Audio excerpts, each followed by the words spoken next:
Hey guys, it's Karis. This is my 12th and final Padlet discussion for Module 12. So for the first question, which is discuss a time or when meaning making or reframing coping strategies have been used by someone you know. So I actually had a friend where basically they used to isolate themselves whenever their mental health was getting really bad, and they did it just to isolate because they didn't want to feel like a burden to anyone, which is really sad, especially because this person has wonderful friends.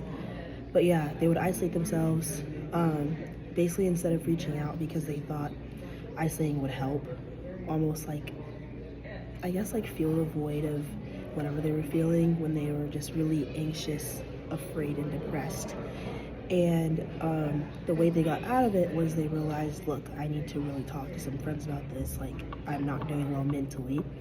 And so instead of separating themselves, they decided to talk to their friends and be more vulnerable about how they were feeling.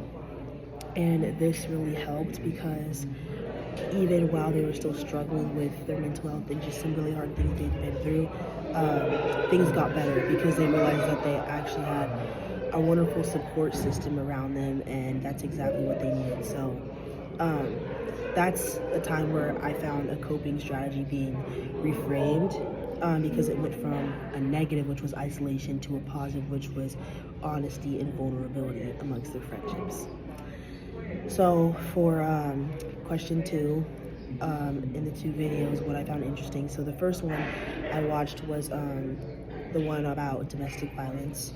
And one of the things I found interesting, I wrote it down, but when it said, when Leslie said the first stage of every domestic violence relationship is to seduce and charm the victim. And I can honestly see why. It's really messed up, but basically she was saying how her partner at the time really idolized her, but not only her, all the things that she had accomplished. And so it shows that that's where the idolization and obsession and jealousy starts of the person, and that's where the control begins to take over the relationship. So he tried to make sure that she seems like the dominant one in the relationship by constantly just like milking her and like building her up in any way possible, so that when she didn't see any of the violence coming, because she thought that he was a really genuinely sweet and funny guy.